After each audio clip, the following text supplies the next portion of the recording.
The Locked On Podcast Network presents the Big 6 in 60. The 6 biggest national sports stories from the local experts of the Locked On Podcast Network. Get the real story, why it matters, what's next, who wins the big game, and more, all in 60 minutes. The Big 6 in 60 starts now with the biggest story in sports. The Chargers officially released Joey Bosa on Wednesday. You are Locked On Chargers, your daily podcast on the Los Angeles Chargers. Part of the Locked On Podcast Network, your team every day. Well, Daniel, the writing was on the wall, and now the chickens have officially come home to roost on Joey Bosa being released by the Chargers. It just was a move that made too much sense from a financial standpoint, and now it actually has happened. Now, we're also going to take a look at some of the bigger defensive free agents. In case they can't bring back Khalil Mack, there's a couple of options that they could look at there, and a pretty loaded cornerback group. A lot of options to like there. Yeah, and a lot of people are talking about the offensive free agents, and that'll be a focus for the Chargers going into free agency. But there are a lot of defensive guys that make a ton of sense as well. But let's start with the biggest news of the day, which we thought was going to be DK Metcalf rumors, but ended up being the Chargers releasing Joey Bosa, which isn't a surprise. We all at least me and you had stayed pretty consistent during this offseason that there was just no way the Chargers were going to be able to bring back Joey Bosa at a $36+ million salary cap hit. Really, no matter what ended up happening with Khalil Mack, but we talked about it this week with the roster bonus coming up on the third day of the new league year. There was just no way for them to try to hold on to him and see if a trade could work out or anything else without having to pay a player that probably wasn't going to be on the roster in 2025. And he leaves behind kind of a checkered legacy with the Chargers and someone who never really felt like he filled his full potential. I mean, that'll always kind of be the story of what Joey Bosa, what his legacy with the Chargers is. But it's crazy, man. Like, the last San Diego Charger, obviously we'll see what happens with Denzel Perryman, but Joey Bosa's been with the Chargers since he was drafted as a San Diego Charger. Obviously it means something to us as San Diego guys. Another part of it too is, man, like our first ever episode of Chargers Domination Live was about the Joey Bosa holdout. Like, wow. and Derek Togerson of NBC in San Diego and having his daughter say, sign the contract, Joey, at the very end of it. So it's crazy that his Chargers career has basically been our podcast career. Yeah. But as far as them making this move now, like you said, it financially didn't make sense to keep him on the roster. Now you free up $25+ million in salary cap space, giving the Chargers close to $90 million overall, which puts them in a good position going into the offseason. Now, there's other things that had to be done, but this was, like you said, the writing was on the wall. This had to happen, as unfortunate as an ending it might be for him.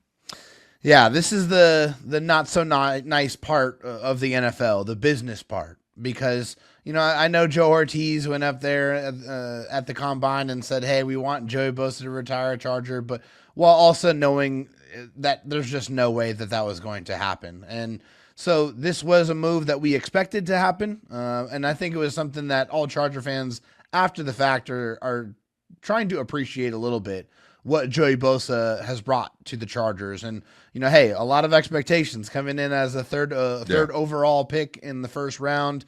And, hey, you look at the numbers, he is second all-time in Chargers history in sacks behind Leslie O'Neal. That is it.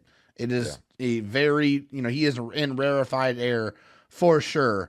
And even with me saying that, it still feels like he did not come close to realizing his potential, because when Joey Bosa was right, when Joey Bosa was healthy, he was absolutely one of the most disruptive defensive players in the NFL. The unfortunate part of that is it was just way too far and few between. Joey Bosa dealt with a unbelievable amount of injuries in his NFL career. Some very, very serious injuries, some very painful injuries. And I think, in the last year that he was with the Chargers, he did his absolute best to fight through those injuries, to be able to give his team everything that he possibly could, including a pay cut, to stay with the team. But unfortunately, it just wasn't enough. And the production wasn't there, and it did not meet the amount of money that he was going to make. So this was something that had to happen. And now the Chargers have to plan for life after Joey Bosa. Yeah, and I think the hard thing is they weren't really ready to be in this spot, at least as it concerns losing Joey Bosa and potentially Khalil Mack. But yeah, I mean, Joey Bosa was one of the top defensive players in the NFL at his best, and it's the reason at one point he was made the highest paid defensive player in the NFL and had a record-setting edge rusher contract. But over the last 3 years, he never eclipsed 6.5 sacks. Like, that just was what it was. And even last year in playing 14 games, while trying to do it banged up, he only had 5 sacks. And it's just not, like, he would have to literally be putting up triple what he did last year to command the salary that he's going to have. And like I said at the beginning of the show, a true Hall of Fame type of talent. Like, you can't even really say he's a bust from a talent standpoint. He was as good as you thought that he was. Yeah. He was just never able to stay on the field. And I mean, it ends up being 41 games that he missed over 9 seasons. And he only played in 16 plus games 3 times in those 9 years. And only 2 of those were full seasons before it ended up going to the 17 game season. So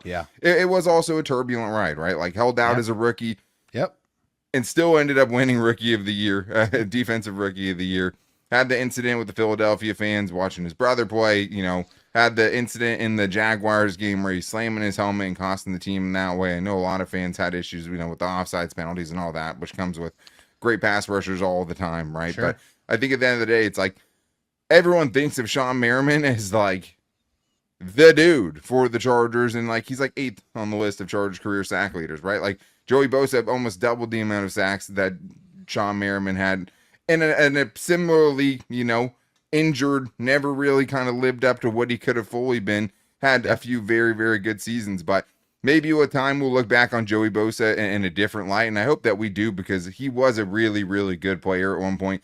There was just no way to argue to bring him back at the number he was at. I mean, you look at it, and just to show you kind of how much injuries played an impact, his 17-game average for his career was 11.4 sacks. That's a Hall of Fame player. You do that for 10 plus years, potentially, right? You're getting over 100 sacks in your career. So, you know, injuries kind of robbed us of seeing what that true potential was. But now you have to look to the future. Where the Chargers now have $90 million or about that in salary cap space. Cha-ching. And the big thing that kind of comes from this is just kind of putting even more importance on bringing Khalil Mack back. And I think it kind of begs the question, like, does this, you know, change what's happening with Khalil Mack? Do the Chargers feel better about signing Khalil Mack back to the team when they make this move? Because we all know now, with only Tulu Tuipulotu and Bud Dupree as your edge rushers on the roster, bringing him back now is as important as ever. Yeah, it's got to be at paramount level of importance, because if you don't get that done, then that edge room is looking really thin, and then alarm bells should be going off. The emergency sounds, the sirens should be going, and they are very, very loud if you are not able to bring back Khalil Mack. And it's because Khalil Mack, even at his age, is still incredibly important and very productive for the defense. You know, and a great run defender, still a very, very powerful and disruptive pass rusher as well. Khalil Mack definitely has to get re-signed. And also, I think now with the extra money, the extra cap space, you can feel very confident that the Chargers have the money to be able to bring him back and to still be able to upgrade around and be able to spend money on addressing other holes as well. Yeah, absolutely. If you tried to run it back with Joey Bosa making $36 million and then sign Khalil Mack to, 22 to 25 million, that really kind of hinders how much you could have a chance to improve the defense going into 2025 outside of the draft picks that you have. So as important as ever now, bring Khalil Mack back. He is a well-rounded player. You don't really have the heir apparent to both of these guys in the building right now as highly as you can think of someone like a Tuli Tuipulotu. Bring him back.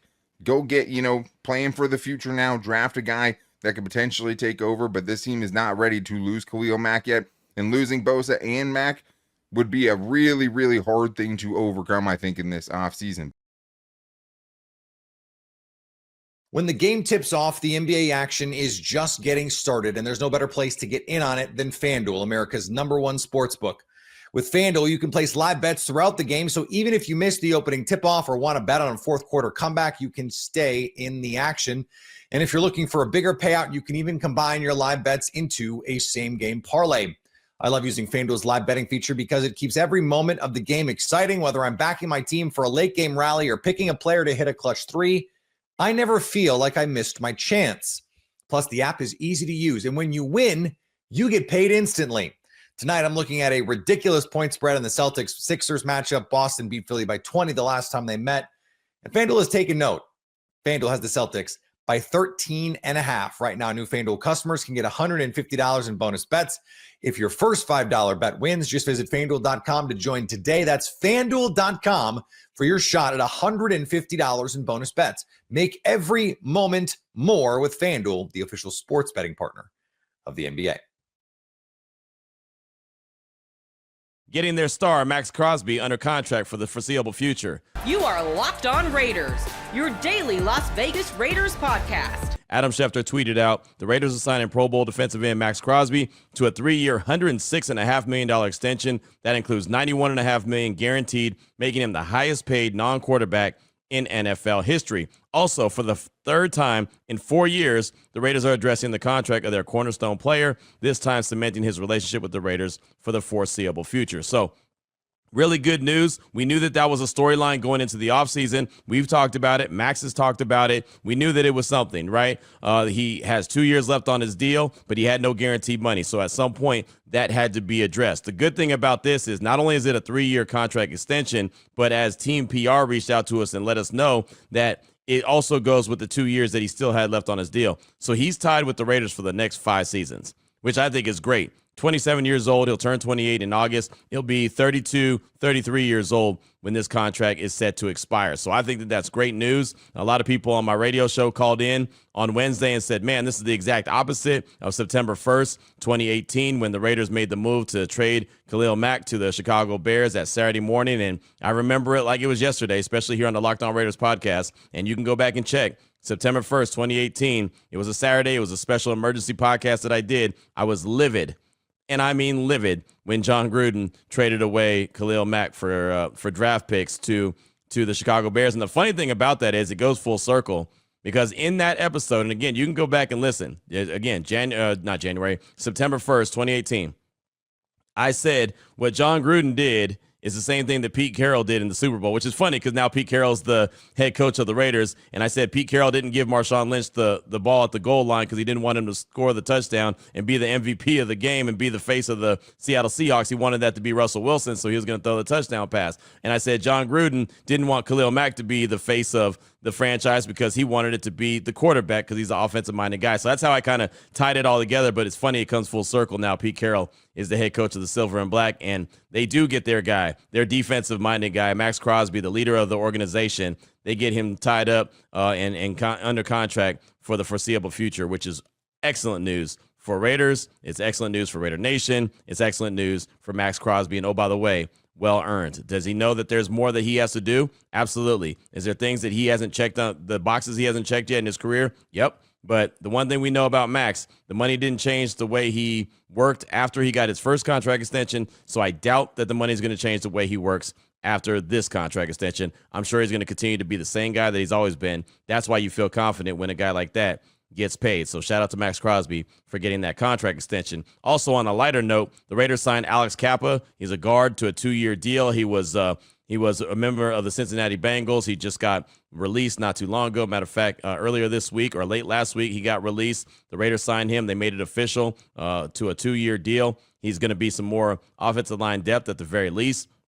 He was in Cincinnati and also Tampa Bay. So John Spytek, Tom Brady, very familiar with Alex Kappa. He did not have a great year last year. He was not good in pass protection. Not going to try to, sugarcoat it or dress it up and make it act like it's the best signing ever. But a 2-year, $11.5 million deal with $5 million guaranteed or a little bit over $5 million guaranteed. That's fine, right? Again, at the very end of the day, it's depth. So that was made official. Maxx Crosby is made official. Also, the Raiders signed Jordan Meredith. This has not been made official by the team yet.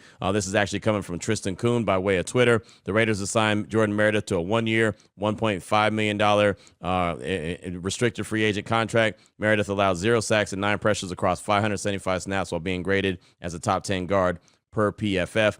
I just think that's really good. Jordan Meredith ended up being a player that, many people didn't think he was going to be, right? Many people didn't think he was going to be such a key cog on that offensive line. He did really well. So I think that was good. Again, he was going to be an exclusive rights, I should have said exclusive right free agent. And the Raiders got him under contract for 1 year, similar to what they did with cornerback Sam Webb. Also, we found out on Wednesday, there's still more.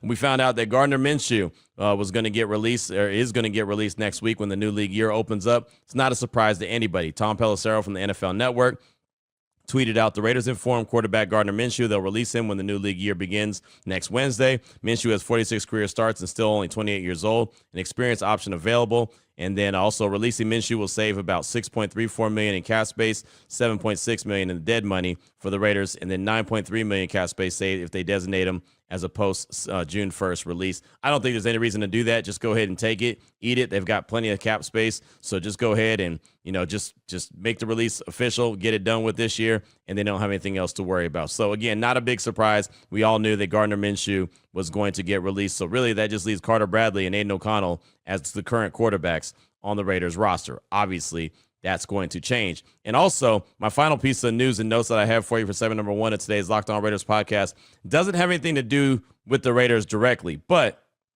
as we saw when Josh McDaniels and Dave Ziegler were part of the organization, everyone with New England ties ended up either being with the Raiders or they were, kind of easily tied to the Raiders. So definitely want to make sure I pass this along. A couple pieces of news coming out of Seattle on Wednesday. One, Seahawks wide receiver DK Metcalf requested a trade.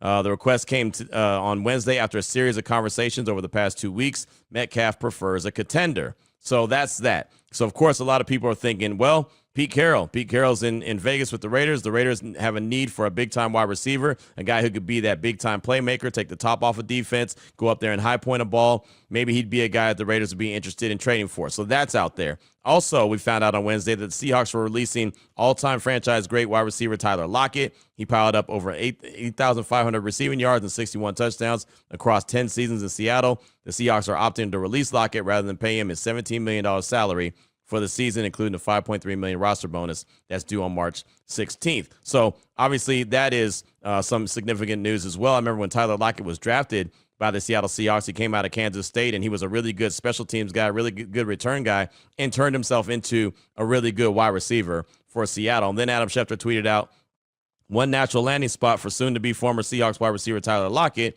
is the Las Vegas Raiders, whose head coach Pete Carroll knows his former wide receiver well. Lockett's character has always matched his talents, and Carroll always been a big supporter. Raiders also need wide receiver help. So just get ready that anyone with Seattle ties is going to immediately be tied to the Raiders. And again, those two guys aren't bad to be tied to anyway, DK Metcalf or Tyler Lockett. I know Tyler Lockett, for particular, is a really good locker room dude. He's a guy that understands the culture. He's a guy that understands competition. So those guys are out there. They could become available. Lockett will be available. Seahawks don't have to trade DK just because he requested a trade, but obviously that's an indicator that, hey, he could be available for the right price. What's the right price? Well, I don't know, but he's out there and he's available. And that's just some of the news, right? I mean, I don't really have time to go through every single thing. Like Joey Bosa was released from the Chargers, and no, I don't have any interest in the Raiders going and making a move for him. I mean, there's just so many things that are going on. There's a bunch of rumors and reports. And again, a lot of it is just rumors and reports and just that. But I think that the significant news is what I brought to the table for today's show. But buckle up. Teams are trying to get ready for the new league year. So they're trying to get their books right. They're trying to get their roster right. They're trying to identify whatever holes they have so they can attack free agency the way that they feel like they need to. Coming up next week, again, the legal tampering period starts on Monday. It's now looking likely that DK Metcalf will also not be on the Seahawks roster in 2025. You are Locked On Seahawks, your daily Seattle Seahawks podcast. The real bombshell coming moments after Tyler Lockett had been announced as released by the Seahawks.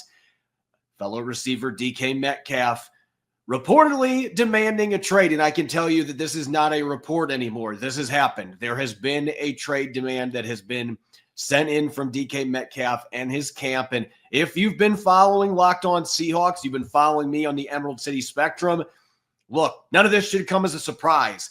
And the way that this has unfolded here the last few weeks, leading up to the Combine, John Schneider, the front office, had opened up some preliminary negotiations with DK Metcalf, who's got 1 year left on his current contract. And the two sides were pretty far apart in terms of what they were wanting. And DK Metcalf, looking at that $30 million per year range to be a top 5 paid receiver, the Seahawks were not necessarily keen on the idea of paying that kind of money for a player who's been really good, but not exactly elite. If you look at the stats, Metcalf since 2019 when he came in the league, he's 18th in receptions. He is 12th in receiving yards. He is 5th in receiving touchdowns, but he hasn't been in the top 10 in those two categories, the main reception, receiving yard categories. And he's had 2 seasons. He hasn't gotten to the 1,000-yard mark. So Seattle's looking at him as a really good receiver, a top 10 caliber receiver, but is he top 5? Do we want to pay that kind of money? So, of course, these negotiations have been going on. And then last week, as I reported on Friday, John Schneider has not been actively shopping DK Metcalf. And I've made that very clear. He was not calling teams trying to move him. But he did answer the phone and talk to a couple of teams, the New England Patriots, a team that desperately need a top receiver for their young quarterback, Drake May.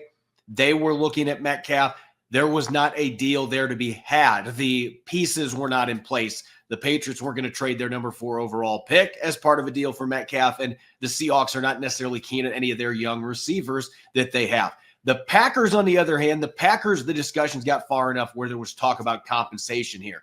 Romeo Doubs, Dontavian Wicks, the 2 young receivers that were being thrown out there as possibilities along with a high draft pick. Green Bay was wanting to go second rounder. The Seahawks, from my understanding, pick number 23 is what they wanted. And so nothing has happened on that front in terms of finalizing. But these are the steps that we've had up to this point. And now that there's been discussions, and again, it's not actively shopping him, but the fact that there had been discussions and DK Metcalf frustrated about where things are at with the negotiations for a new contract, wanting to play elsewhere. Now you've got this demand for a trade. And that doesn't necessarily mean that that's going to happen. We have seen examples where players, former Washington safety Budda Baker, for example, demanded a trade from the Arizona Cardinals and ended up getting a massive extension, and he's still playing in Arizona. But when you look at the way that this is played out, this feels like this is going to be a really tricky situation for the Seahawks to remedy this problem, because there's other issues at play here as well. The Seahawks were not happy that DK Metcalf's team put this out there today. When Tyler Lockett was released, this day was supposed to be about number 16, and now it isn't going to be, because DK Metcalf ends up getting back in the news here with this demand for a trade. The Seahawks as an organization were not happy about that leaking out. So now you've added that wrinkle to the equation. But really, when you look at the steps here, you've got the negotiations, the two sides not where they want to be, at least at this point, money-wise. And then John Schneider at least answers the phone. He's willing to talk with the Green Bay Packers and the New England Patriots. There's other teams in the periphery. And now you've got the Seahawks giving Metcalf permission to seek a trade. Now, some may say, well, there's reports that he wants to go to a contender. Yeah, of course every player wants to be on a contender. The Seahawks are a contender, though. They're a 10-win team. So that isn't necessarily the biggest thing here. Obviously, DK Metcalf's going to be wanting to push for that. But the Seahawks don't have to trade him to the Buffalo Bills or to the Kansas City Chiefs or one of these elite teams. They don't have to trade him to the Philadelphia Eagles to re-team up with A.J. Brown. They can send him to the Tennessee Titans if they want to, because DK Metcalf does not have a no-trade clause. This is not the same as Russell Wilson a few years ago, where Russell Wilson had the ability to dictate where he was going to be going because of that no-trade clause. DK Metcalf does not have that flexibility here. So this is kind of one of those be careful what you wish for type situations where DK Metcalf thinks that there's greener pastures. Be careful what you're wishing for. He's had a really good situation in Seattle. He's had 2 really good quarterbacks to throw the football to him. He's put up big numbers. And obviously there have been some things going on behind the scenes. And the Seahawks, from my understanding, and this ties into last week as well, they are not going to be just trading DK Metcalf to trade DK Metcalf. They don't have to deal him if they don't want to. If there's not a deal that they like, let's say that teams are lowballing them, 3rd, 4th round pick. Well, Deebo Samuel went for a 5th. DK Metcalf will give a third or fourth. John Schneider is not going to pull the trigger for that type of a return. You could have a situation where DK Metcalf is still on the roster and is doing a hold-in at the beginning of training camp and not participating in the offseason program, and the Seahawks are letting that go on. And obviously you want to avoid those kind of distractions whenever you can. But this is a really good football player who's still in the prime of his career. John Schneider is not going to sell him for peanuts. It has not reached that point. They are going to be looking for the best deal they can get their hands on. If that comes from the Cleveland Browns, if it comes from the Jacksonville Jaguars, if it comes from the Tennessee Titans, then that's where they will trade him to. He does not have the leverage to be able to dictate where he's going to go. Now, if he reaches out to the Raiders, for example, and his former head coach Pete Carroll, and the Raiders come forward and say, you know what, we'll give you pick number 6 if you give us pick number 18. We'll do some pick swapping here. If they come to a deal like that is brought to the table, then maybe DK Metcalf can get traded somewhere that he wants to be. But he does not have much leverage from that standpoint. John Schneider is the one that is in the driver's seat. So that's the situation that has now been brought upon both sides here. The Seahawks, maybe they're still trying to figure out how can we try to remedy this. DK Metcalf, has it reached a point where he's completely got both feet out the door and there's no going back? I'm getting the sense that that is where we are at this point. Just with the sequence of events that have happened, the dominoes that have fallen to this point, this feels like it's going to be really difficult to come back from. So let's assume that that's the case and that the Seahawks at this stage are not going to be able to get an extension. They're not going to be able to appease DK Metcalf, or both sides just reach the agreement. You know what? This isn't working anymore. We don't want to pay that price tag. You're looking elsewhere. Let's just cut ties. If that does end up being the case, as far as teams that stand out that could be potential fits, I'm still going to list the New England Patriots here. Again, they have the 4th overall pick. The Patriots are not going to be putting that pick out there for DK Metcalf. And that's why John Schneider didn't even continue the conversation last week with them. And the Seahawks do not like the receivers they have. Polk from Washington, you could bring him back to Pacific Northwest, would probably be the best young receiver they could bring in. But the trade packages just are not what John Schneider is looking for to trade a player of this caliber. I think you have to go to the Los Angeles Chargers at pick number 22. That might be the most ideal trade partner at this stage for both parties, because Metcalf spends a lot of time in Southern California. Sanjay Lal is now with the Chargers. He was a Seahawks receivers coach, has a very close relationship with DK Metcalf. There's a lot of factors here that make that one interesting. And Quentin Johnston has had issues with drops. He has not been the player that the Chargers thought he was going to be. But this was a first-round pick that was a really good player at TCU at the college level. He's a bigger-bodied receiver that could win downfield. And the Seahawks, from my knowledge, they were high on him coming out of TCU. Maybe this is a case if a player has a change of scenery. I don't expect that he's going to be DK Metcalf. He hasn't been that caliber of player. But maybe a second-round pick in Johnston, you could get the deal done there. And then Green Bay, that's going to continue to be the team that to me looks to be the front runner here. The Packers want a true number one receiver. Now, Devontae Adams, they can sign without trading anybody. But Devontae Adams is now in the tail end of his career, and Adams wants to play with Aaron Rodgers still. Aaron Rodgers ain't going back to Green Bay. So there may not be a fit there. And the Packers do have a couple young receivers in Wicks and Dubs that the Seahawks liked in the pre-draft process. Maybe a second rounder and one of those guys gets it done. Maybe the Seahawks, if they have enough other offers, can get the Packers to wiggle a little bit and give them a first. Who knows? But Green Bay, to me, is a team that still has the best opportunity to create a package here that John Schneider would be interested in.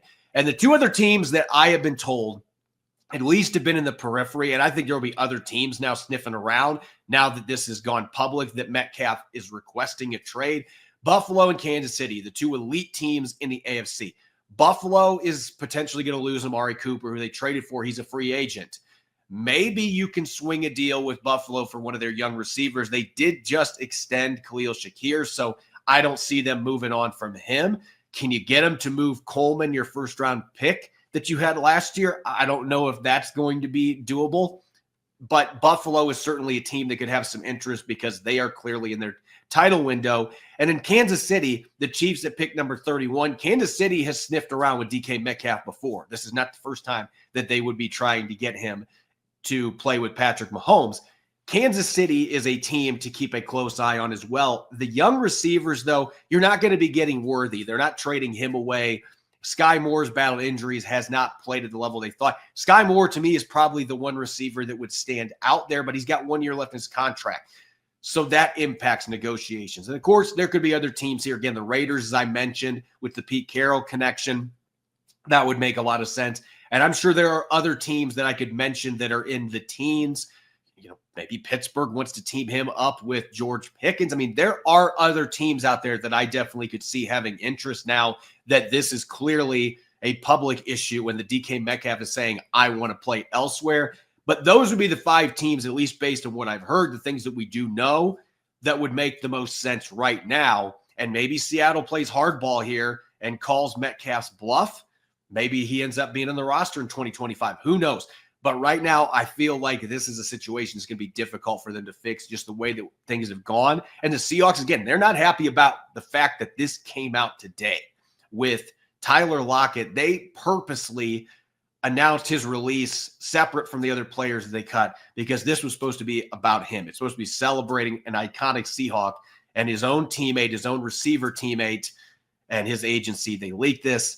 And it really ruins what should have been all about Tyler Lockett. And so that may be something that the Seahawks are going to be sour about for quite some time with how respected Tyler Lockett is. There's a lot of different things at play here, but this is going to be fascinating to watch. It's certainly not going to be the first time we're going to be talking about this in coming weeks because there's going to be teams that crop up that are interested. Maybe Green Bay re-rises here.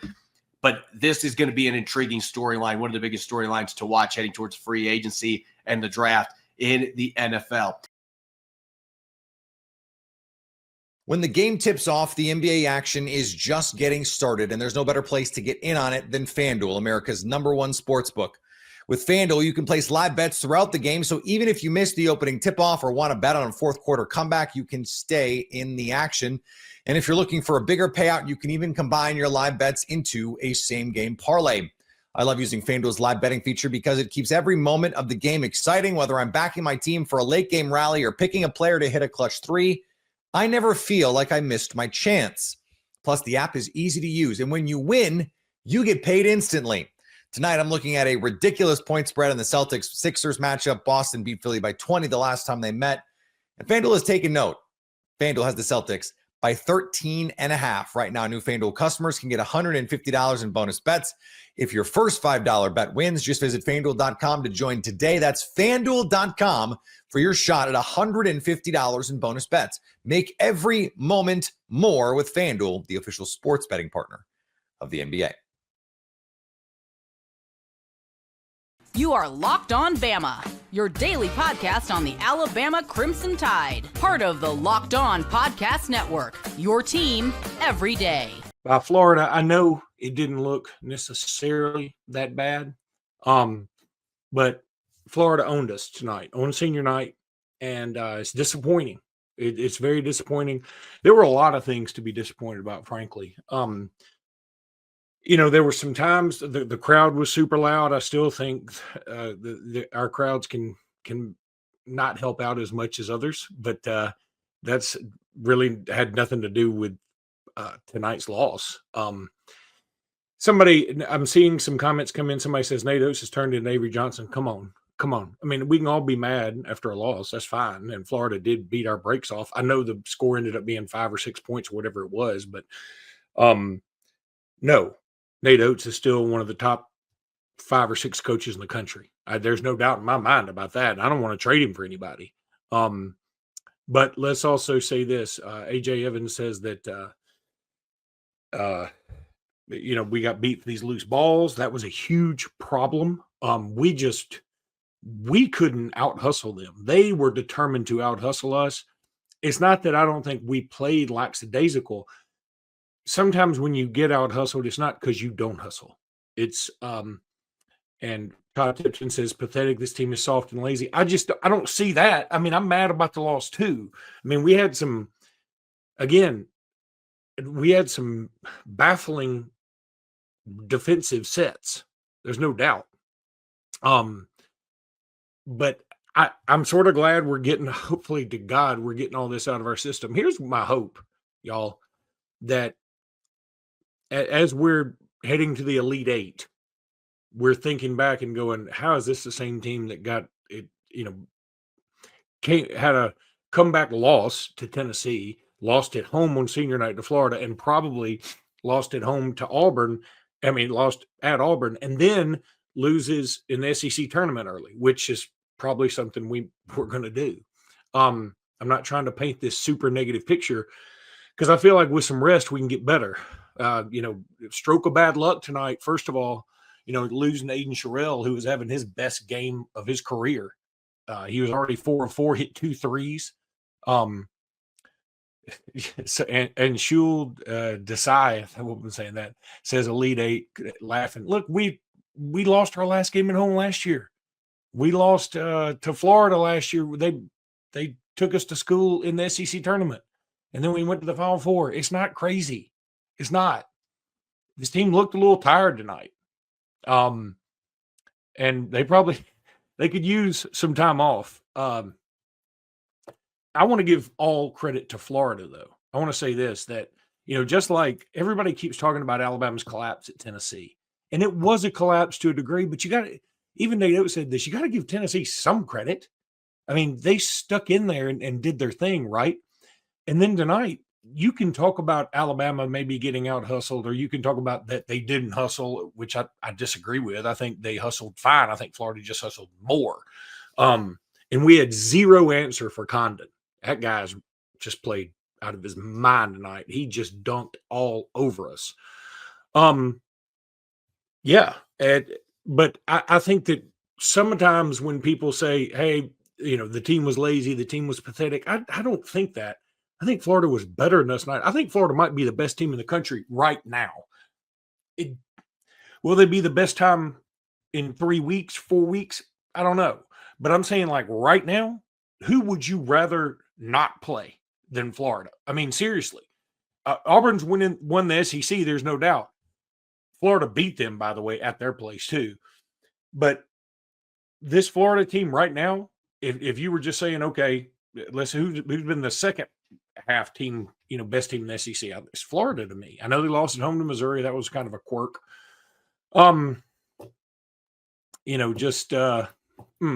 Rough night. So here's the thing that I really wanted to talk about. Same old issues. This is what's bothering me. And Jarvis 5 brings up Grant Nelson has fallen off. I'm going to get to that in the second segment. I want to do 2 segments here. Clint Baker says, just like football, they quit. Maybe more ice cream will help. Hey, or Chuck Baker, not Clint Baker. But no, that's crazy talk. All right. So free throws. What in the world? I don't even know what to do anymore. I don't know how you fix this. And everybody says, well, just lock the gym doors and go in there and make them shoot. I don't know that that's going to help. At this point in the season, I don't know that it's a yips. It's a mental thing. It's bad. Grant Nelson's form is not good, especially on free throw. His free throws were so flat tonight. He missed them. He was 2 of 4. I think he ended up 2 of 5. I hadn't looked at the stats yet. But he was 2 of 5, I think. And he had a 1-and-1 opportunity maybe, or an and-1 or something out of a timeout and missed it. And it just rattled around, just didn't look good.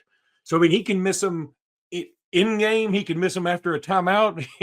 It's like the old saying about Bear Bryant. He can take yours and beat his. He can take his and beat yours, or whatever.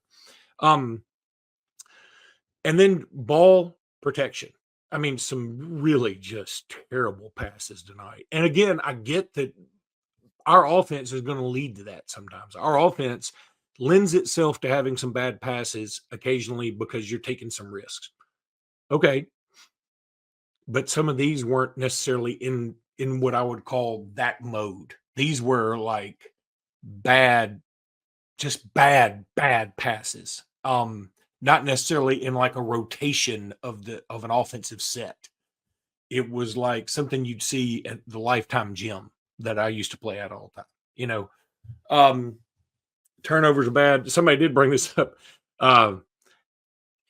that at least Oates didn't go to bed with his timeouts this time. That's true. He did call a timeout with 1.7 seconds left, which was odd. Didn't need that. But so it's the same things continuing to haunt us. Where was Aiden Holloway?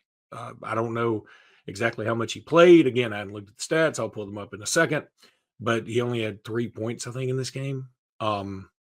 So yeah, pretty just some baffling stuff. And again, some bad luck in the sense that you lose Aiden Sherrill. Aiden Sherrill, I've been saying all year, I wish he'd chill out on some of his 3-pointers till he starts making them. Well, now he's making them. So, I mean, I'm all for his taking them.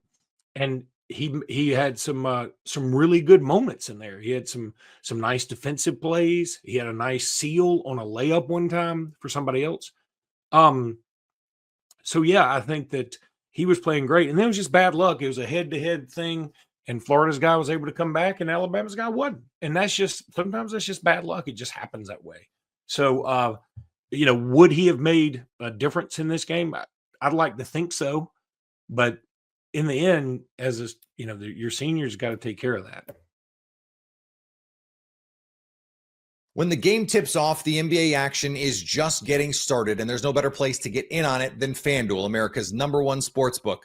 With FanDuel, you can place live bets throughout the game, so even if you miss the opening tip-off or want to bet on a fourth quarter comeback, you can stay in the action. And if you're looking for a bigger payout, you can even combine your live bets into a same-game parlay. I love using FanDuel's live betting feature because it keeps every moment of the game exciting. Whether I'm backing my team for a late-game rally or picking a player to hit a clutch three, I never feel like I missed my chance. Plus, the app is easy to use, and when you win, you get paid instantly. Tonight, I'm looking at a ridiculous point spread in the Celtics-Sixers matchup. Boston beat Philly by 20 the last time they met, and FanDuel has taken note.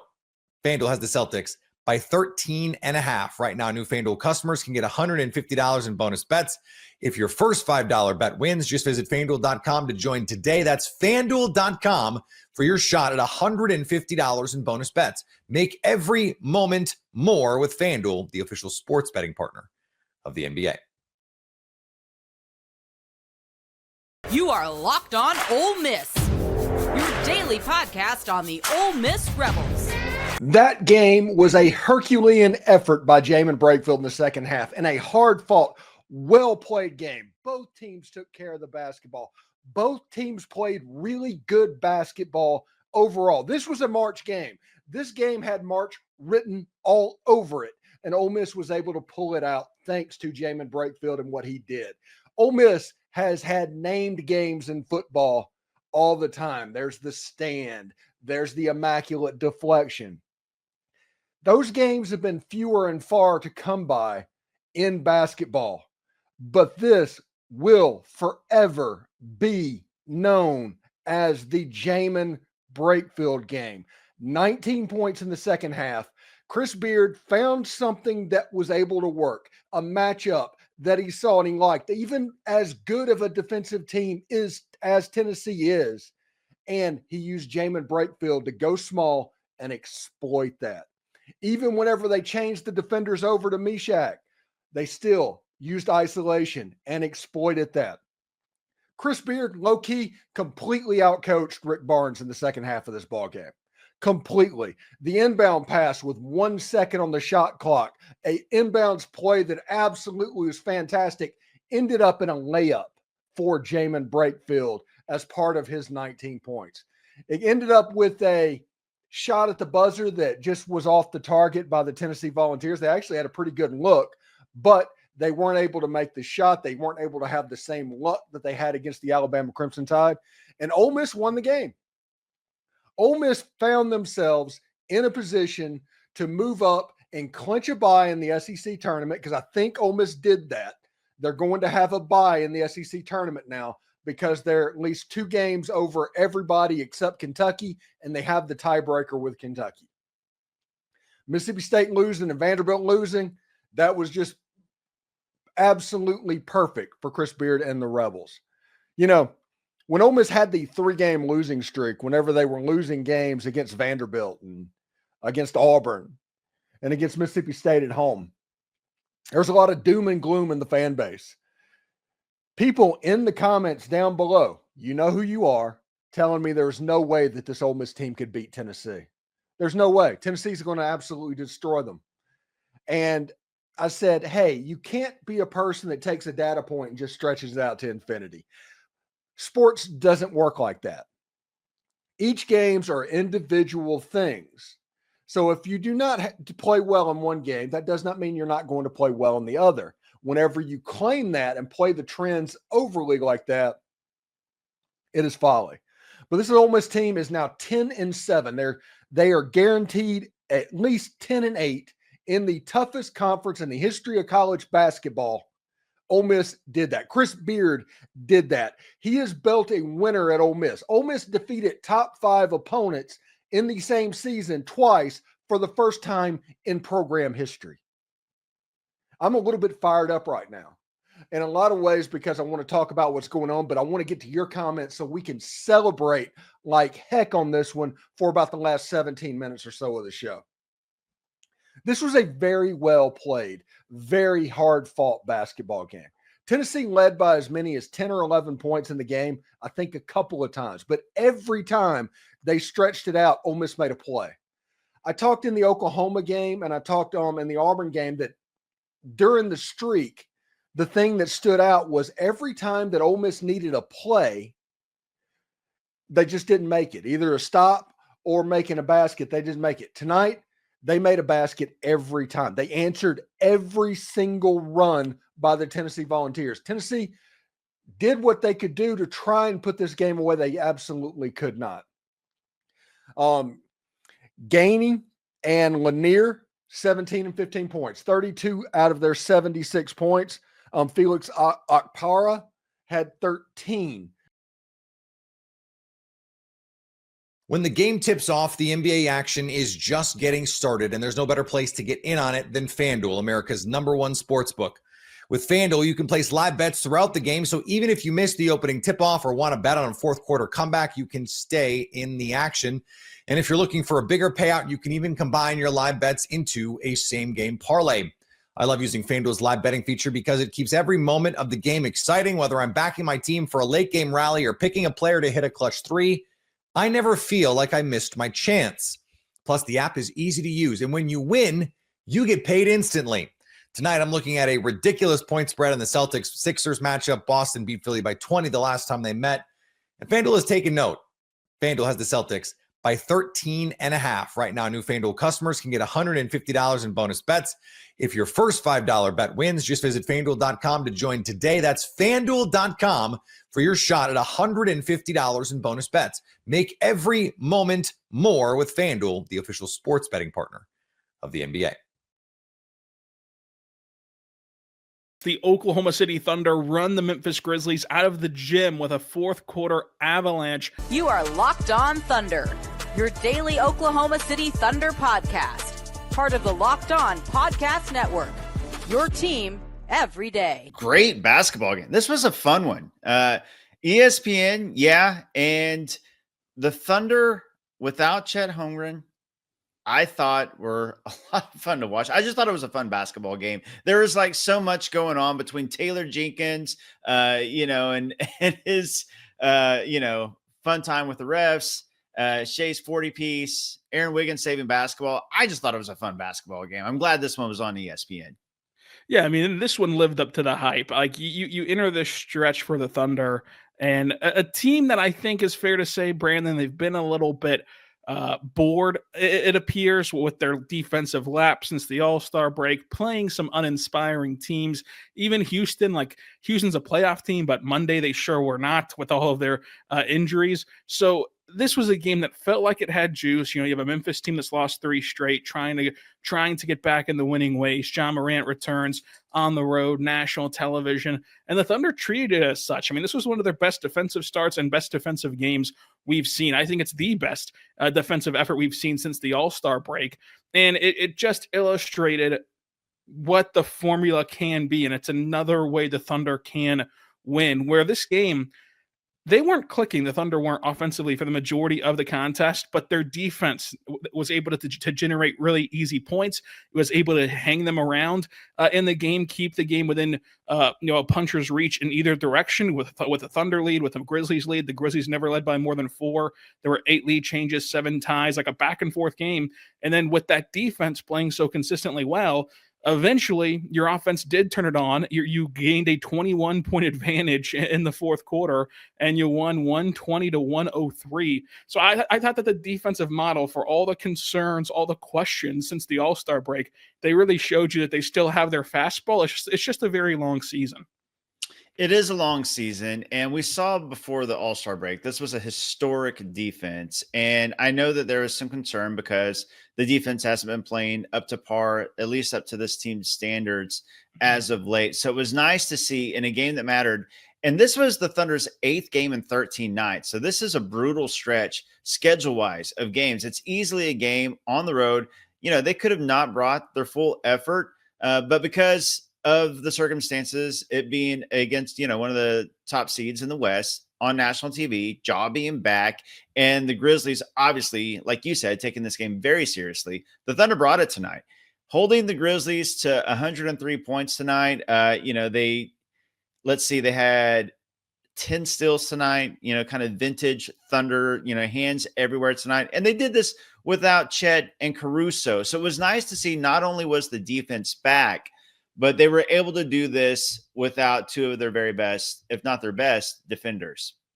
Yeah, I mean, no Chet, no Caruso, and they still turned it up to this level. And I think that in this game, I mean, the differences at times were just the two superstars on the floor. Like the two best players for each team, Shea, 41 points, Ja Morant, 24 points on 36% shooting and a minus 21, while SGA was a plus 19 in his minutes and shot 56% from the floor. Ja Morant was really bad on both ends, offensively, defensively, uninspiring night from him. A lot of complaining, not a lot of production. I thought that Lou Dort did a really good job on Ja.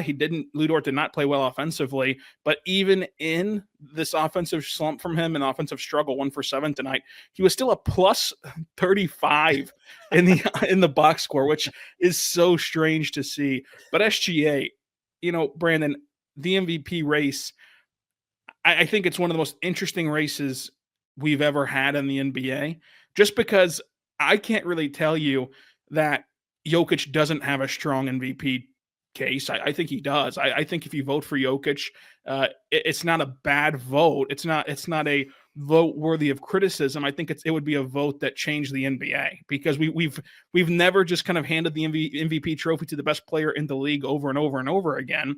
And so if you do that, how are you ever going to stop voting for Jokic? Because he's going to do these same things next year. Whereas Shea, this guy is an all-time great scorer. This guy has brought the Thunder to a record here where they're 11 games up on the number 2 seed. They've been the only constant in the Western Conference. You've seen teams go from 2 to 5, 2 to the 7, into the play-in, out of the play-in.